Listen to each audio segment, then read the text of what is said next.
All right, everybody, we are live, and I am so excited because I have got one of my incredible friends who also happens to be a hilarious comedian. And I got to be with him live last year, and we are going to be at Podfest this year. Hey, Lexa is here. Hello, Lexa. And Lexa, you get to meet my friend Steve Kimbrough. Oh my gosh. There he is. Steve, you want to introduce yourself? Tell a little bit about what you do. You do a lot of things.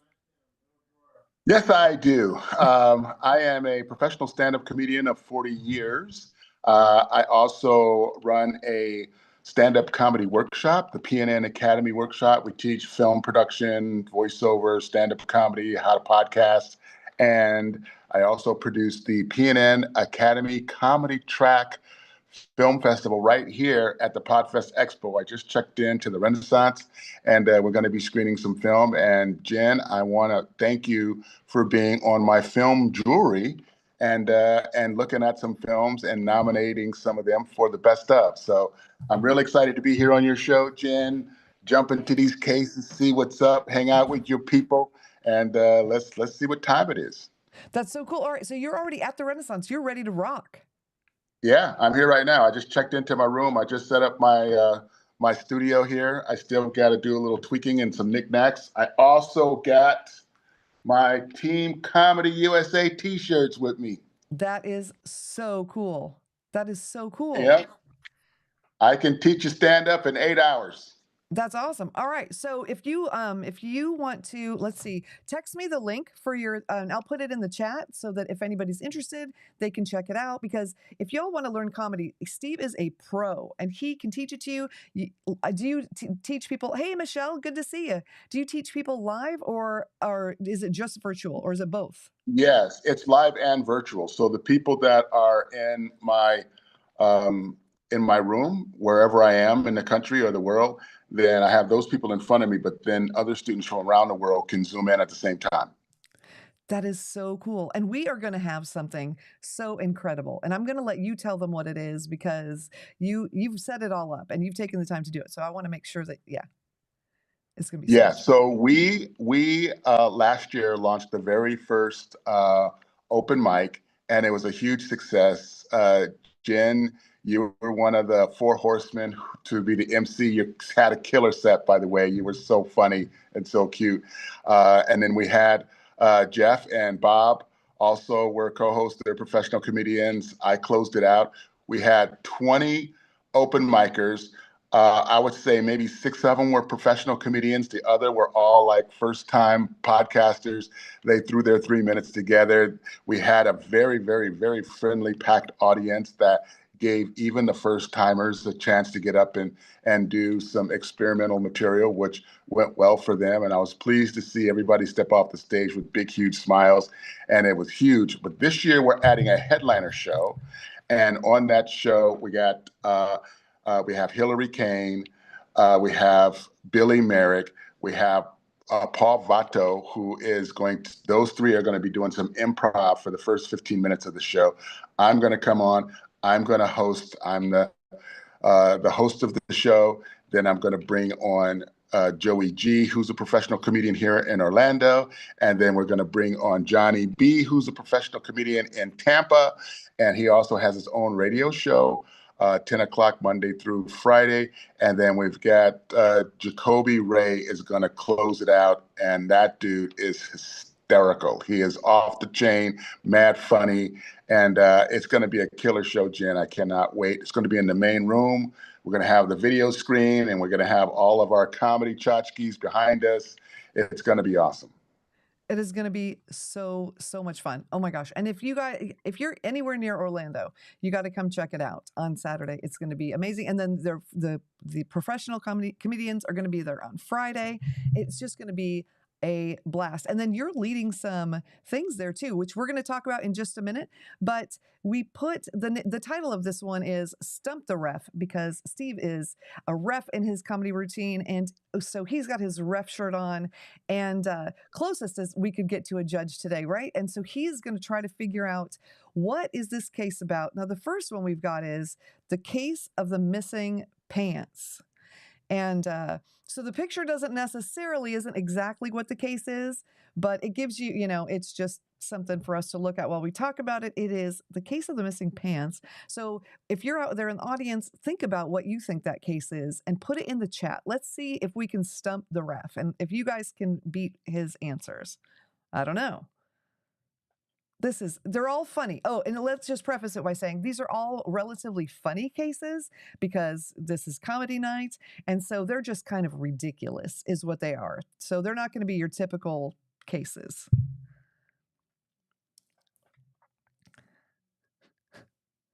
This one's a little ludicrous, actually. They all are, to be honest, but yeah. All right. So, Lexa, do you have an idea? Michelle, we got Lexa and Michelle in here. Oh, and Michelle, I want to thank you for a month of membership. That is so awesome. Thank you for supporting the channel. You are amazing. Yeah, this is so cool. All right. So, does anyone know? I don't see anything in the chat. What was the case of the missing pants? I'll give you a hint. Well, I don't know if it's a hint. 2005. I guess if you've got Google, I'm telling you what. They're all silly. We've got 13 of them. We may or may not get to all of them, and that's okay. Oh my goodness. Okay, so I don't know if you can see the chat, but Michelle is saying, let's see, it's -1 where she is with a real feel of -12. Good night. That's crazy. So anyway, yeah. All right, Steve, do you have any idea what this missing pants case was about? Oh no, I can't hear you. I'm sorry. Oh, I there we go. accidentally muted myself. Okay. So is it just a still or are we going to watch a video? No, it's just a fill. We're not going to watch a video. Oh, okay. So the print is kind of hard to see from my phone here, so I can't so actually. it's called The Case of the Missing Pants. And that's all I'm Okay. giving you. So Okay. this is kind of like a Mad Lib where I give you Okay. something and you fill it in. Case of the missing pants. All right. Here's what I think probably what happened. Okay. You know, you have somebody who is in a relationship, and there's a constant battle for who's the breadwinner, who's in charge, who is the one who's wearing the big boy pants in the family.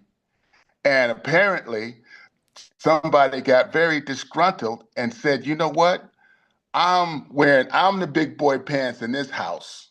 So I'm stealing the pants, the big boy pants. And as long as I'm wearing the big boy pants, I'm in charge. There we go. So all right. it's the case of the big boy pants heist. And somebody's got an issue about wanting to be in charge because whoever's wearing the big boy pants is the one who calls the shots. See, oh my gosh, I love this because you can just take it and go. This is where the improv comes in. Okay. Oh, wait, hold on. Michelle's saying Steven had a good idea, but I don't see Steven's comment. That's a bummer. Okay. So here's the case of the missing pants. A Washington, D.C. judge sued a dry cleaner because they lost he sued them for $67 million over a missing pair of pants. He did not win. $67 million. $67 million for emotional distress. Yeah. Wow. Is that crazy or what? That was a judge that filed that. That is crazy. What makes you think that you can get $60,000, for a pair of pants? $1 million. That is ridiculous. That was nuts. That was just nuts. All right. All right. So we're going to get the next one up here. Let's get rid of this one. Right. Oh, Lexa remembers this one. Yeah. Personally, I think yours was more interesting. I'm not going to lie. Oh my goodness. All right. So let's see here. We're going to pull up in just a minute. Oh my goodness. Let me tell you what, Steve, have you ever used Ecamm before? I have not, but I'm willing to give it a shot. Well, so that's what the software I'm using right now is Ecamm, and it is fantastic, but it has so many things. Oh my goodness. Sometimes I get a little overwhelmed. It is so good. Okay. Now this is called the Batman versus Batman case. Batman versus Batman. Now, see, I'm not putting Batman up there because I want to make sure that I am good with copyright while we're and trademark and all that stuff while we're up here. Because that's been a thing for some people I know. So anyway, all right. So Dave said you better have some hands in those pockets and diamond studded pants. Yeah, for $67 million. That's crazy. That's just crazy. Maybe the pants had some holes in the pockets, and that's why he was in distress, because he was able to relieve some stress with the holes in the pockets. Oh my goodness. I had a teacher that, well, okay, yeah, we won't even go there. In the middle class. All right. So there we go. Yeah, no, Batman. That's right. All right. The Batman versus Batman case. This is, they're all kind of silly. Lexa doesn't know about this one. Okay, so Lexa is my mod, Steve. She knows about so many things when we talk about these things. She answers these questions. Oh my goodness, but she does not know this one. Okay, so Dave is laughing. I think he just heard my comments earlier. All right, because they're about 20 seconds behind us. All right, what do we got here? Michelle said, you watched the original Batman movie last night with Michael Keaton. Oh my gosh, okay. Well, I won't even talk about that. All right. So the Batman versus Batman, Kimbrough, you got any ideas? What do you think Batman versus Batman was?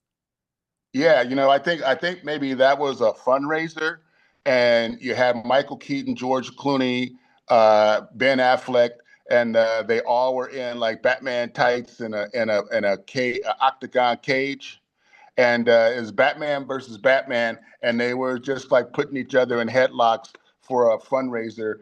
Maybe it was for the homeless in L.A. I'm not sure, but I think it was a cage match, a UFC Oh my type of gosh. event, and why those are kind of choreographed fights. You kind of work out the thing, and I think what happened is in the heat of the event, somebody got a little bit too aggressive. They got a little bit too into like the mano a mano, and I think one Batman slammed the other Batman a little bit too hard to the canvas and sprained that sciatica nerve, and then now you got a lawsuit. So I think Batman versus Batman is some celebrity Batman actors that were doing a UFC fight, and somebody got a little bit too aggressive, and they hurt their back, that sciatica nerve, and now they go into court over it. I don't know. That's my hunch. I love it. All right. If you are watching, for those of you watching, I know there are people watching. There's many people, and some of them are cracking up at your story, by the way. They are like ROFL, great charity idea. That is, thank you, Michelle, for that. Do you guys have any idea what was Batman versus Batman? This was an actual case. And yeah, people are putting laughing emojis in the chat. Steve, this is incredible. This is gold. All right, while we're waiting for them to answer, so we've got new people that are here. You want to tell them, why are you in a ref shirt and what do you do? So for the people that don't know. Okay, so I do a comedy sports podcast called The Penalty Game. And it's a game that I invented with an ex-girlfriend who wasn't into sports. So I took some playing cards, I split them in half. I gave her half with a Sharpie, and I said, we're going to watch sports, you pick a team, and then if my team gets a penalty, I have to draw off of your card. And whatever you put on that card for me to do, any of your honeydew list stuff, I'll do that. But on my cards, if your team gets a penalty, you got to draw off of my card, and you got to do everything that's on my card. Of course, my card was full of girlfriend duties. You know what I'm saying? Cool Yeah. stuff for me. And so we watched the game. And then as the game went on, we were drawing cards because penalties was happening. I turned a non-sports girlfriend into a sports fanatic with the penalty game invented by me, Ref Kimbrough, and it turned into a sports bar promotion. I took it to microbrews, and then I would pick my favorite brew. So Ref Kimbrough turned into Ref Kimbrough. And then whatever beer, whatever micro beer or import or domestic that I liked for that day became the official Ref Kimbrough of the day. And we played the penalty game, watching games. I divided the whole sports bar into the two teams. And we had a lot of fun drinking beers, having fun. Some of the penalties that they were writing for each other were very flirty, very kind of like fun. So then I teamed up with Kimmy Seltzer to turn it into the penalty dating game, which we're going to be playing right here at the PopFest Expo and right down in that lounge. We're going to pull up a game, and we're going to have everybody write some really cool, flirty penalties. And when your team gets a penalty, you got to draw a card off your opponent. whatever's on that card, you got to do. So if you go to thepenaltygame.com, there'll be more information on how that all works. But today I'm here with Jen, Ref Kimbrough, and we're figuring out what these cases are. Let's bring it on. I love it so much. And we got a super chat. What a great night. Love the idea of the show tonight. Thank you so much. And a fellow podcaster, Paige Friend, is in the audience. She has a podcast called The Beach Speaks. So if you like the beach, you got to check it out. Her voice is very soothing and amazing. And she is a friend of mine that I just got to see for the first time in person ever. Thank you, Paige, for stopping by. It was awesome.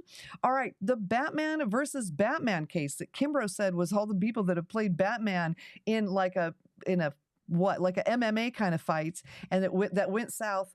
Actually, oh my gosh, now I got to look it up so that I make sure I say it right, because this is 10 Kinds of Crazy. Where is the Batman case? Oh my gosh, where is the Batman case? That's not even funny. You guys, there is a town called Batman in Turkey, and they sued Warner Brothers and director Kristen Nolan, claiming that the film The Dark Knight used the city's name without permission.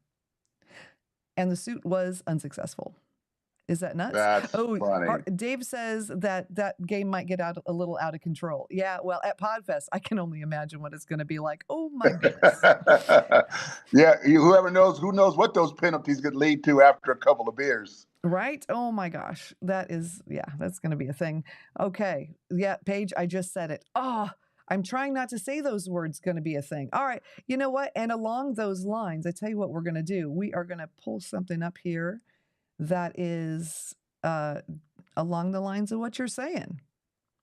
You ready for this one? This is going to be good. This is the Beer and Bikini Babes lawsuit. That goes right along with what you're saying. The Beer and Bikini Babes lawsuit. Does anybody know what this suit was?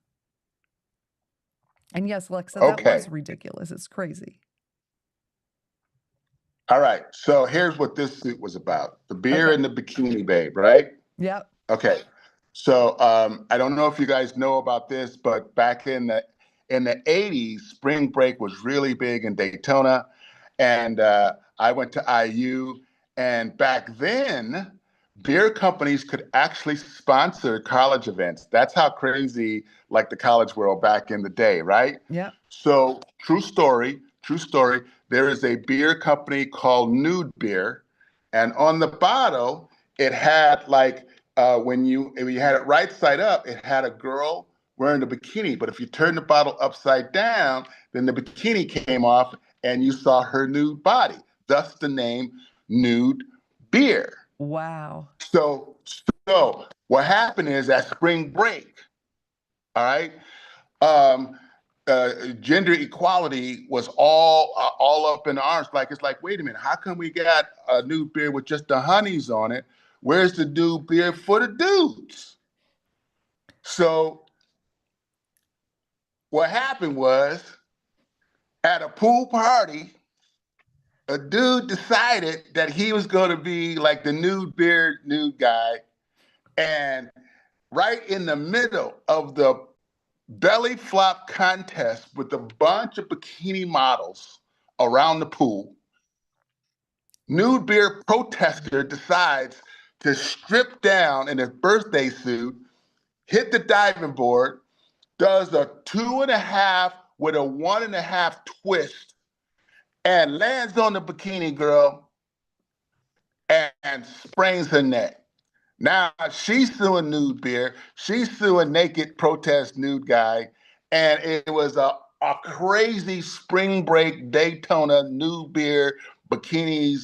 And it was madness. I was there. I was one of the judges for the wet t-shirt contest, for the belly flop contest, for the Nude Beer modeling. I was there I saw the dude.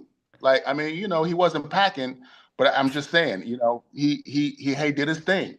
He did his thing. But the dive was sweet. The 2.5 with a 1.5 twist, that was beautiful. Too bad he landed on the bikini girls, and now he got a lawsuit.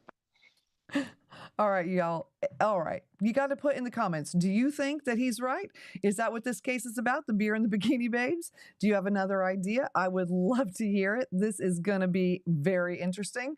This one, I tell you what. Now, Dave is saying in the comments, do you remember those pens, Kimbrough? They had those pens that did the same thing that the bottle did. Yep. That was a Yep. thing. And in high school, oh my gosh, everybody just, yeah, because, yeah.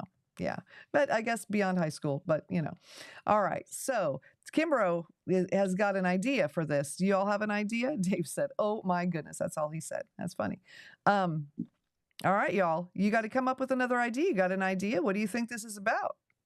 And we got to hear it. So there's lots of you watching. I know there's lots of you watching. So, let's find out. What do you think? What is this case about? And while they're doing that, Kimbrough, you want to tell them about our open mic night because we are going to have so much fun, and I want them to join us. Yes, open mic is going to be awesome this year because last year was so successful.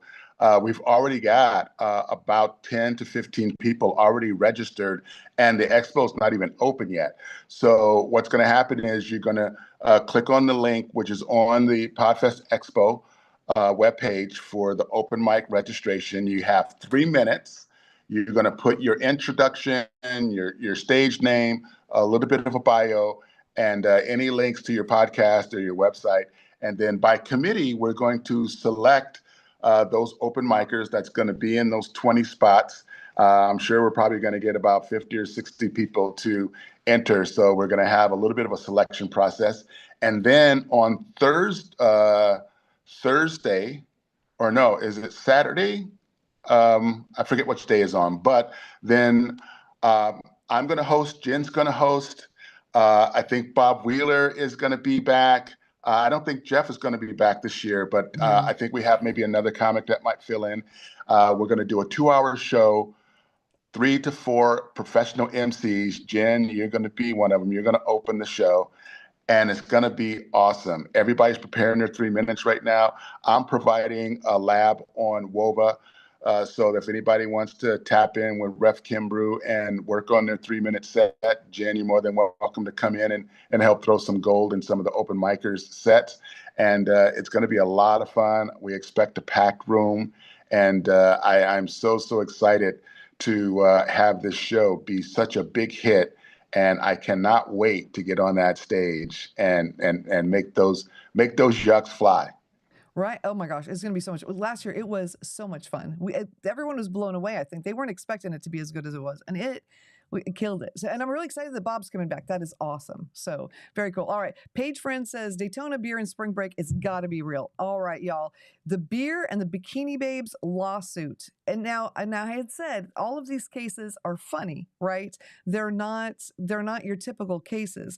A man sued a beer company for false advertising, claiming that drinking their beer did not lead to fantasies of beautiful women on a tropical beach as depicted in the commercials, and the case was dismissed. That was much more boring than your idea. Your idea was so much more fun than that. Oh my goodness. So let me get this straight. He sued because his beer goggles didn't work. He sued because his beer goggles didn't work. That's exactly right. Exactly right. Well, just fantasies. He just wanted fantasies.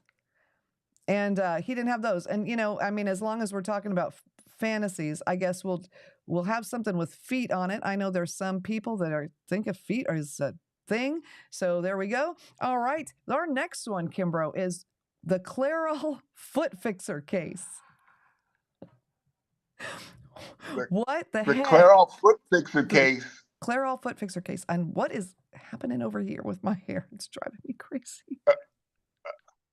Okay. Here's what this one's about. All right. So you had this woman who had these super long toes. I mean, I've seen like people that have toes so long, you play pianos with their toes. And I'm talking like Beethoven, dun, dun, dun, dun, dun, dun, dun, with your toes. And I think probably what happened is she was one of those toe maestro piano playing. And she was playing about Beethoven with her toes. And out of nowhere, she's on the subway and some dude drops his briefcase on her toes. Now, if you can play Beethoven with your toes, you know your toes are going to be insured for at least $1 million a toe. You're talking about the pants for 60 million. She probably got $1 million for each toe because I mean, who can play Beethoven with their toes? All right. So the dude, probably a stockbroker dude on the subway, dropped his briefcase, broke three of her long toes, and she went to collect the insurance on her insured toes. And the insurance company said, well, you know what? We didn't think he was actually going to collect. So we're going to deny your claim. And she's like, what? I got two broken toes, $1 million a toe. That 2 mil. Nah. We going to court. We going to court, yo. $1 million a toe. That's what happened there. All right. I love it. I love it. Okay. So that's yours. And then we got Michelle up here. She said the lady had hairy toes and the Clairol hairspray did not hold it in place. Oh, that is nasty. That is so nasty, but hysterical, Michelle. That is a good one. I'm not saying it's not good. It's just the idea. I don't know. The thing about hairy toes. All right. All right. So while we're taking a break from this, I've got to tell you what, you guys, I'm going to put a I'm going to put a link in the chat. I debated it. Dave does not know that this is a thing. And did I just say a thing again? Oh my gosh, Paige, you're here, and that's what I'm saying. And I'm noticing it because you're here. Dave and I are starting a new channel. And we have a very bad trailer. I can't say we because it's not him. It's me. There's only one video up on there, but what I want is for people to subscribe because when you subscribe, we can go live on there. We can link them here, and we've got content coming out starting tomorrow. But I thought we'd get ahead of the game. So there we go. If y'all could hit the subscribe on the other channel too, that'd be great. I'm not saying leave our live though, because Kimbrough is gold. You guys, this is why you need to watch him. Oh, Kimbrough, yeah, text me a link to where people can find you outside of here, because they are going to want to find you and yeah, do the thing. It is a thing. It is a thing. I am so sorry. I cannot stop saying it. I know people are putting it in the chat. I gotta stop. All right. Anyway, so Glamorously Rounded is our channel. It is going to talk about the weird and wild and wonderful things that are our life, including living on an island, swimming with dolphins and manatees, watching rocket launches from our front yard, living with neurospicy people. Whew, let me tell you what, the neurospiciness, it's a lot. And what does that mean? Well, like ADHD, autism, Asperger's, all those things make our life a little bit wild. So we're going to have all of it. And then Dave's going to do some golfing and some cooking and all the stuff. And then we'll see what you guys like. And then we'll go with that. So there we go. That is my short commercial for that. And now we're going to see what the Clairol foot fixer case really is. Is it the lady with the piano playing toes? Is it the lady with the long toe hair? Well, I got to tell you guys, you weren't really close, but you were funnier than what the real thing is. The Clairol foot fixer case, a woman sued a manufacturer of a foot massager, alleging it caused her harm when she used it to massage her neck. Yep, that's a thing. The court ruled against her, saying how important it is to utilize things as advertised. So you can't use a foot massager on your neck. And you know, they have like a bowl and it blows bubbles. Like, I don't even know what she was thinking. But yeah. You know, it's, some people, that's why they put skull and crossbones on a lot of products now, because people like her, you got to literally say, hey, look, this product wasn't meant for this. It was meant for this.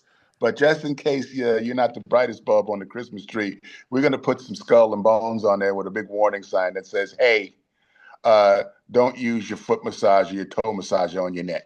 Oh my gosh. And you know, I keep telling people, because people keep asking me, like, these are dumb laws. Why do we have such dumb laws? You know why? Somebody did it. More than one person did it. So many people did it. They had to like create a bill and vote on it and make a law about it. Is that crazy or what? So the next one is the haunted house case. If in the chat, if you think you know what the haunted house case is, you got to. Oh, Dave thought that we were going to go in the wrong direction for a minute. I don't know where you thought we were going to go, but I'm not going to talk about it. There's a lot of places we could have gone. Yeah, Michelle said you can't fix stupid. That's right. Oh, yeah. When I was saying would she use it to massage, and I paused, but it was her neck. Okay, so we could make that a penalty in a penalty game where you gotta get a neck massage or a toe massage, and oh. that could be a penalty. That yeah, no toe. Oh, I'm not a foot. No, no feet. All right, and Snowman Multimedia, thank you, Snowman. He is enjoying this interview, so yeah, thanks. I don't know how much of an interview it is. This is more of like a I don't know. We're just letting Steve do his thing because he's a comedian and he's hysterical, and we had to let you guys just see how funny he is because he's awesome, and I am so honored to be up on stage with him. Let's see next. Oh, this week. It's not next week. It is this week on Saturday. So we're gonna be doing some comedy stuff before then at Podfest. And Steve is out and about year round, all over the place. He is amazing. So, all right, Steve, the haunted house case. What do you think that one's about? I tell you what that's about. All right. See, in the hood, when you have a haunted house, people aren't sophisticated enough to realize that these are just regular people that just got a job for minimum wage. They got a little zombie mask on, and when you turn the corner, they jump out and give you the and you're supposed to be like, it's like it's a haunted house experience. You're not supposed to like throw down a combination on the zombie. Come on, man. It's like that's like talking in the theater when you're watching a thriller. You can't go in the hood in the theater and everybody be like, man, he'd be behind the door, yo. He's behind the door. Like it's a movie. They made this. Somebody wrote this as a script. This ain't really happening. We're not like this is not reality. So sometimes you have to realize that a haunted house is just for fun. It's for the kids. It's for the spook. And if somebody jump out at you, they're not trying to take your phone or take your wallet. So there's no reason to put your Bruce Lee on them and throw your Jackie Chan moves on the little zombie dude who's just trying to scare the kids for minimum wage. So what happened was the dude like, look, I didn't sign up to get beat up, in a haunted house. So I'm going to sue the haunted house because I got I got a broken neck, some broken ribs. Everybody come through, even the girls coming through, like kicking my knees, punching me. It's like I didn't sign up for this. So I am suing the haunted house for punitive damages to my ribs and my neck. It's a disgruntled employee suing the haunted house because the people coming through aren't sophisticated enough to know that these is just zombie actors. All right. All right, guys. What do you think? Do you think that's it? If you got another idea, put it in the comments. We would love to know what you think. Dave, I don't know what Jackie Chan has to do with it, but all right. Yeah, and I'm working on a link for Snowman's channel, Snowman Multimedia. He is awesome, y'all. He really is. If you check out his channel, we're gonna have to have a list of everyone's channel to check out when our live is over because I'm not sending you other places to go now, but Snowman is really cool. So yeah, check it out because I've met him. He's amazing. All right, so we've got a haunted house case here. I don't see anybody else giving us any ideas. We need some ideas, guys. Come on, this is a good one. And it's pretty open because it just says haunted house. So, what was the haunted house case about? Now, I will tell you one thing. Someone who thought the haunted house wasn't scary enough. Paige, that's a good guess. This one, actually, the people won this case. You ready? A New York court ruled that a house was legally haunted after the seller failed to disclose its ghostly reputation to the buyer, and the buyer was allowed to rescind the purchase agreement. So there you go, folks. A house can be legally declared haunted. Who knew? Wow. Right? I did not know that. I didn't either. You know? You never know on the Jen Hardy Show, man. You're going to learn new things, and it does get weird. I'm not going to lie. We had Christmas presents and fugitives, so you never know what you're going to do. Oh, here's one. This is a word that has to do with the next case. This is a phrase that I did not know until I started looking these things up. Okay, you thought it said haunted house cat, Dave. I think Dave is tired. Okay, what is, and it's in rem, it's IN and then REM, jurisdiction. In rem jurisdiction. In rem jurisdiction. Yeah, and That's the Michelle says it case? makes you wonder what proof they had about the house. True story, Michelle. There must have been a lot going on. Although I do know of a house that does have things going on. and things move. So, I've seen it with my own eyes. It's a thing. Oh, dang it. I said it again, Kimbrough. I got to quit. You're going to have to smack me upside the head if I say that when we're together. Oh my gosh. Dwoskin's in the house. Very cool. Hey, Jeff. Hey, Jeff, my Good to brother. see you. It is so good to How see you doing, you. Jeff? All right, so what we're doing, if you're new, we've got some court cases. We're showing you a little image of them. Could be a video. If it plays, could be just an image. We'll see how it goes. Oh, there we go. It's moving. Now, this is kind of a hint, but I couldn't find a good one for this. So what we're doing is I'm putting up a little thing like what is in rem jurisdiction, and Kimbrough is just guessing at what it possibly could be. And his answers are quite hilarious. And then you all try to guess and we'll see who gets it right. All right. So in rem jurisdiction, Kimbrough, go for it. In rem jurisdiction is when you go outside of the rim, and being a dude who plays basketball, I'm thinking of like the rim of the hoop. And I think probably what happened was, like back in the day when you had Shaq and Dawkins was just breaking the glass on the backboard because they was doing these monster dunks. And the rim jurisdiction is anybody basketball player that is within glass shattering jurisdiction under the rim. When Shaq comes through and shatters the backboard, you're in that jurisdiction of the rim. And when the glass comes down, you got glass in your throat. That's not good. Maybe you got to, that's not cool. So I think the rim jurisdiction is anybody within that zone of the shattered glass backboard when the Shaq comes through is entitled to some compensation, because when you get showered with glass, that is not a fun experience. And, that could be like an emotional, and to be dunked on like that is humiliating.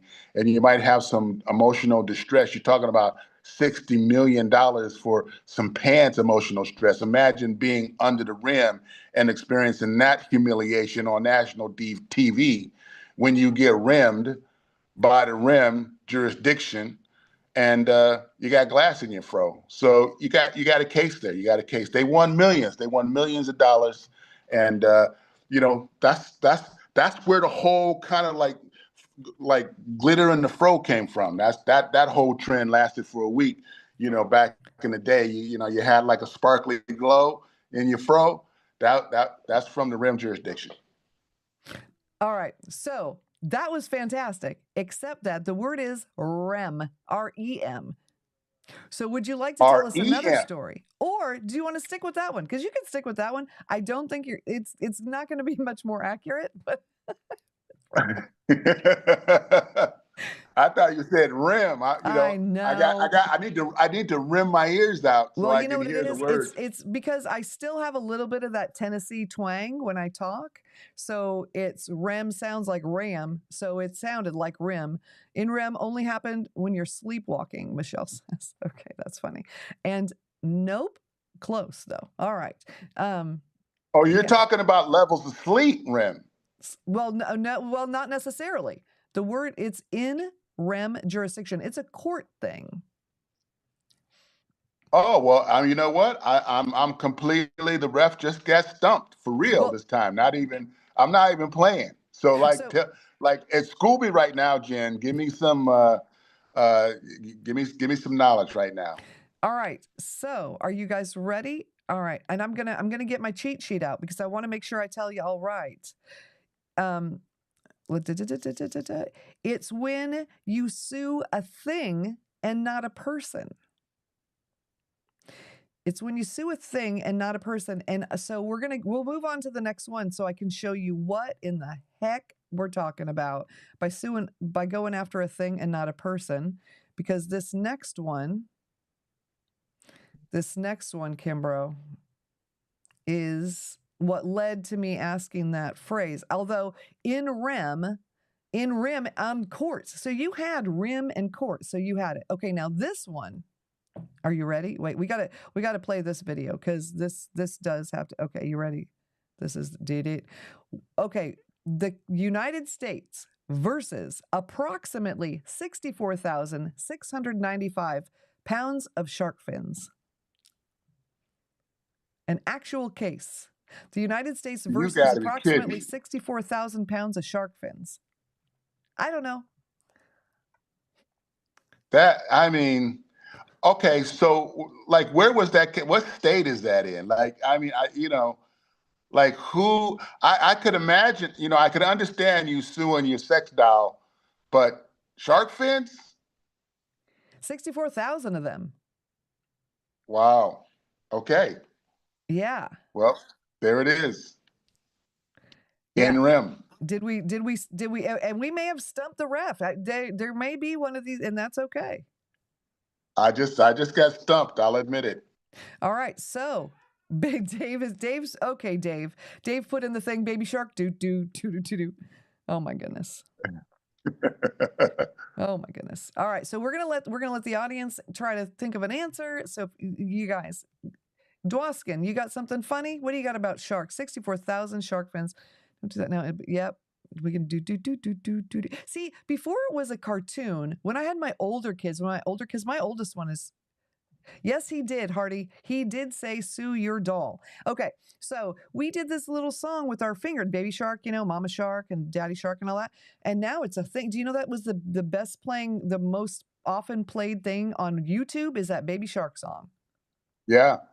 I'll tell you what, It I'm was glad everywhere. my kids aren't little enough to have had to listen to that 10,000 times. Yeah, but I mean, adults were doing it too. I can remember flying and had, the airline agency wanted that they were seeing that. I'm like, what? I didn't even know what that was. I had to look that up because it was happening so much. One of my kids was flying out to see us, and then she was on a flight for like 4 hours, and there was a child next to her that played "What Does the Fox Say" the entire flight. And when they got off the plane, she told the parents exactly what she thought they could do with the fox. But she waited until the kid was gone. Oh my goodness. Okay. So the United States government is suing shark fins. Lexa thinks it's about poaching. All right. Let's see. Are we ready? I think we can answer this one. All right. I'm going to read it because I'm actually reading it from Studica.com. Are you ready? The government brought a civil complaint for forfeiture of a significant quantity of shark fins found aboard the King Diamond II, a U.S. vessel. They were owned by somebody. I don't know. Okay. Oh, the seizure was based on Shark Finning Prohibition Act that outlaws possession on a U.S. fishing vessel. I don't even know. It's a thing. It was a case. How do you sue the fins? I don't know. That's something we're going to have to look at. Oh, gosh. Now Dave's on What Does the Fox Say? Dave has had knee replacement surgery, and he is silly. Oh, my goodness. He's just plain silly because he's in recovery. And yeah, in recovery. We may be in recovery. I don't know. All right. So now we're going to do the next one. So we've got some sharks. We've done the sharks. Oh, well, let's see. What are we going to? All right. You know what? Now we're just going to go to the weird. I mean, if suing shark fins wasn't weird enough, this one's, I would say, almost even weirder. It is it's Joly, I think Joly versus Pelletier, Pelletier. So what? It was about poaching. Yes, Lexa, you were right. You were the first audience member to get one. So I'm very excited. The legal case is Joly versus Pelletier, but that's all you know. And there's a picture of space. That is a hint. That is a hint. Okay. So what's the name of this case again? It's what versus what? Versus Pelletier. Like, it's not anybody that you would know. It's not a, it's Joly versus Joly. Joly. Mm-hmm. Okay. All right. So, okay. Here's what you got. All right. So you got all this experience in space. All right. So here's what I think will happen. All right. Jolio decided. Did I get that name right, or did I mess that up? I don't even know how it's pronounced, so we can just make it up however we want. Okay. They're not here. All right. So Jolio decides that he wants to like get the space experience and books for a space experience for like what $800,000 to go up in space and have the whole kind of weightless experience. All right, so he and his hot girlfriend decide that I'm going to impress her because people with money, they always want to impress their date by spending a whole lot of money on these dates, right? So he's like, hey, I got a perfect date. I'm gonna take you up in space. It's like $800,000 a ticket. We're gonna go up there. We're gonna have a floating experience. It's gonna be awesome. She signs up for it. She's like, yeah, okay, this is cool. They're up in the ship. It goes up. It's weightless. They're in their spacesuits. And Julio Einstein decides instead of the Mile High Club, he wants to join the Space High Club.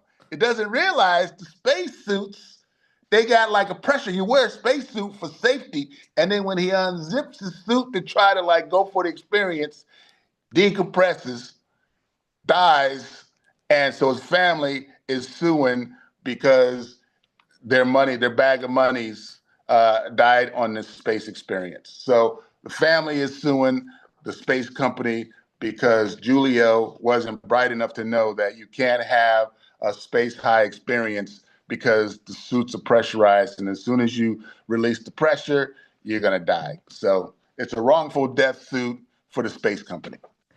All right, you cannot release your pressure in space. That is that is true. All right. So, guys, is that it? Do you think that's it? If you have another idea, put it in the comments. And I got to say, some people have commented, not anyone here, because you all understand that I am not looking at the audience when I'm live and when I have a guest on. And that is true. And the reason is because the camera is up here and it's way up there. And it's actually, I have to look above the camera. It's bizarre. I have to look at my little Kermit Lego. Here, I'll show you what I look at. When I want to look at y'all, I'm actually looking at this guy because he's way over my camera because my camera is off. But I want to look at Kimbrough when he's here, and I gotta like interact with my guest. So I'm looking at his face. So I am looking at my guest. Quit with the comments. Okay.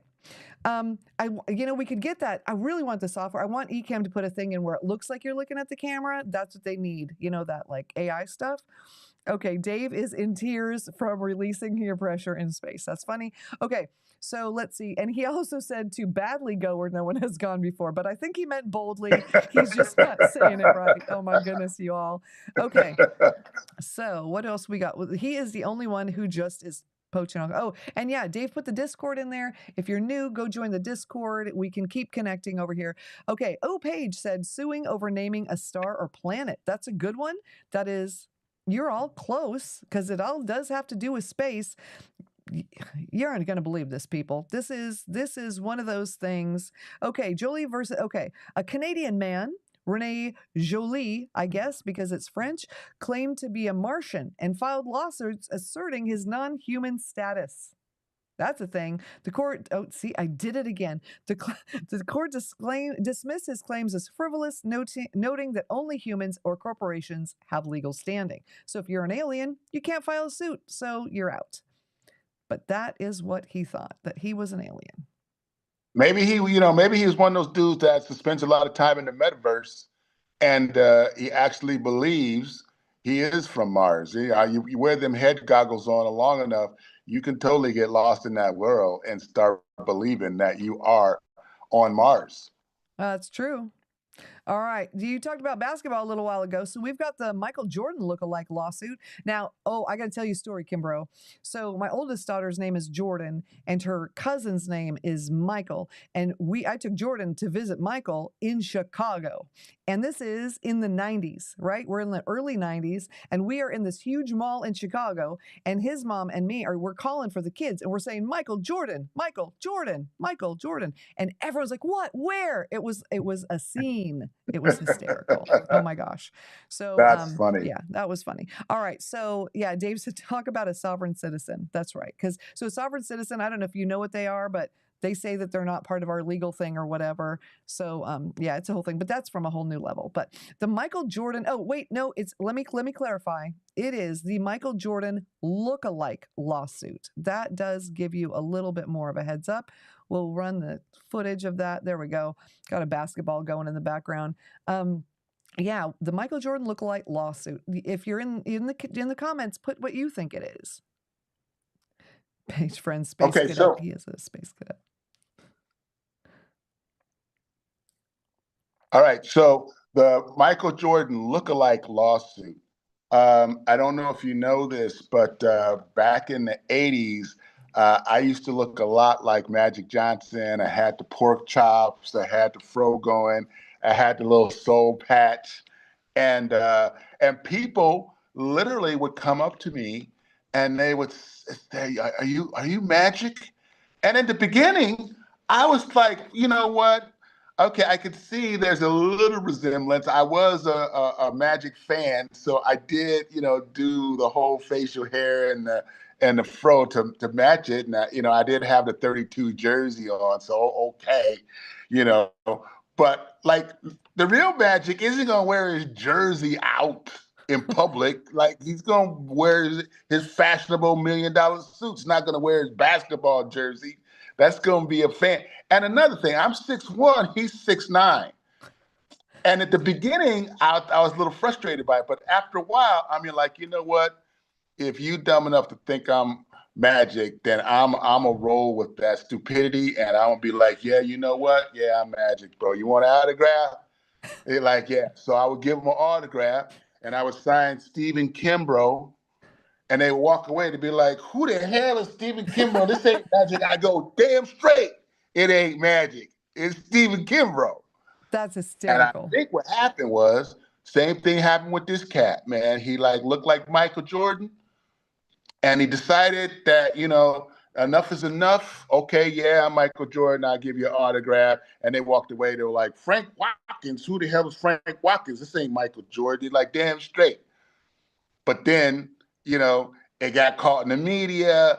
And then there was this whole thing. As it turns out, he ripped off a liquor store. And that's not a good image of Michael Jordan. So Michael Jordan's people sued for the whole thing. And it was a big mess. And it was like, you can't go around impersonating a celebrity. And that's basically kind of what happened. All right. I love it. What do you guys think? Is that it? That's pretty good. It's a good one. Anybody? All right. So also Dave said he could totally see it. He could totally see you doing that. And then he said, but he could see you more being his little brother. But like, yeah, how you're 6'1"? Because I've met basketball players, man. They're big. I've got a son who's 6'6". There is a big difference in somebody who's 6 feet and someone who's 6'6". Like, it's crazy because his head almost hits doorways, So, but people don't know. People see what they want to see, I guess. That's funny. That I bought one of those. I bought one of those Hollywood souvenir Denzel Washington fake California driver's license, and I have a lot of fun with that. When I check in the hotels, like, can I get some ID? And I'll give it to him. I actually got pulled over by a New York State trooper, and I gave him my Denzel Washington like Hollywood souvenir ID. He walked away, came back, like, hey, wait a minute, you're not Denzel Washington. I go, you damn straight I ain't. Do I still get a ticket? He's like, no, that was good. That was good. I'm gonna let you off this time. That's awesome. That is so cool. Oh my gosh. So anybody in the chat? Nobody in the chat has any ideas. The Michael Jordan lookalike lawsuit. All right. It is. Oh, and it's our last one. It's 9:59. Kimbrough, this hour went fast. Okay. Wow, it did. It went super fast. Yeah. And Oregon, we got to do this again. Yeah, we got to do this again because this is fun. This is fun. And also we had about 1,000 people come through. So, that's not bad. All right. Because you guys got to come to Podfest and you got to see Kimbrough's thing. And yeah, Kimbrough, text me a link to or tell me what to put in the chat. I want to put a link to your stuff. What would be the best? Okay, link? so everything about me is pnnacademy.org. So let me go ahead and put that in there. There we go. Okay. So pnnacademy.org. Lookalike lawsuit, 2006, an Oregon man sued Michael Jordan and let's see, and Nike. Oh, he went big for $832 million, claiming emotional distress from being constantly mistaken for the basketball star. You know how much he got? Nothing. Zero. because it was dismissed. You can't help who you look like. What the heck? $800 million. Anyway, pnnacademy.org. You all, if you want to, you got to go watch Steve. There's so much more. There is so much more. He is hysterical, as you saw tonight. I mean, this is just gold. I appreciate you so much for coming on the show. And everybody who was here and stayed with us, you're amazing too. Thank you for watching. And we will see you all, hopefully, this week. See, I know I'll see you on Wednesday. I'm coming in early. So thanks, everybody. Awesome. I love you. And go check out Glamorously Grounded. Man, yeah, subscribe. There's nothing to subscribe to yet, but check it out. We're going to get you some good stuff. So, all right. Awesome. Thanks, everybody. Jen, thanks for having me. You're awesome and hysterical. I can't wait to share the stage with you on Saturday. Oh, I can't either. We're going to have a blast. All right. See you then. All right.